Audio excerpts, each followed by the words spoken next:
All right, I'm doing a new series called What Makeup Products I Actually Use Today. So I want to start with the fragrance because I feel like the fragrance just sets the mood, at least for me. So this is the new EOS Pistachio Lotion. I'm not going to try to say the full name, but anyway, I like this. And then I actually paired this with the Lattafa Nebris or Nebras, however you prefer to say it. Either way, this is going to be beautiful this fall.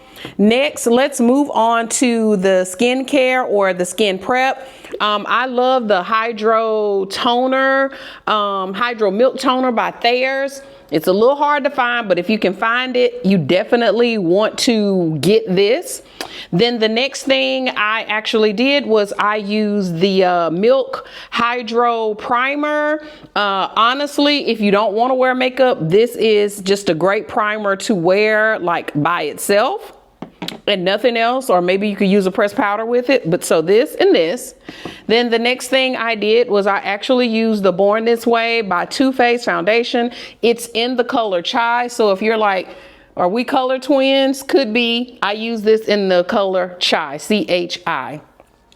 The next thing I did was absolutely no eyeshadow today, but I wanted to sort of enhance my brows. So I actually used this as a brow filler. May have used a little too much, but it's okay. The next thing I did was I lined my eyelashes because if I don't, I will look absolutely bing bing. So I am like pretty true to this. This is the MAC Black Track liquid liner, or I guess I should say it's more of a cream liner. And y'all, this is my favorite pencil to apply it with. Believe it or not, this is by Bobbi Brown.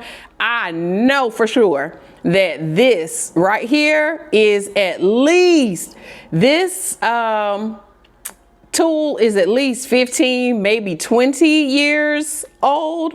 And so it just goes to show you, sometimes you definitely need to invest in quality products. Shout out to Bobbi Brown. The next thing I did was I put on my mascara. I'm really loving these. I think it gives like a really good natural look if you're just trying to, you know, enhance what you already have. The primer and the tubing mascara, phenomenal. This is by the brand Tarte. And then the next thing is I'm going to top it off with a little bit of blush. Now, remember I said it's feeling a little fall-ish outside. So I definitely wore this blush. Sometimes I mix these two, and I could have worn this one today, but trying to get into the fall look, but not go there all the way. And then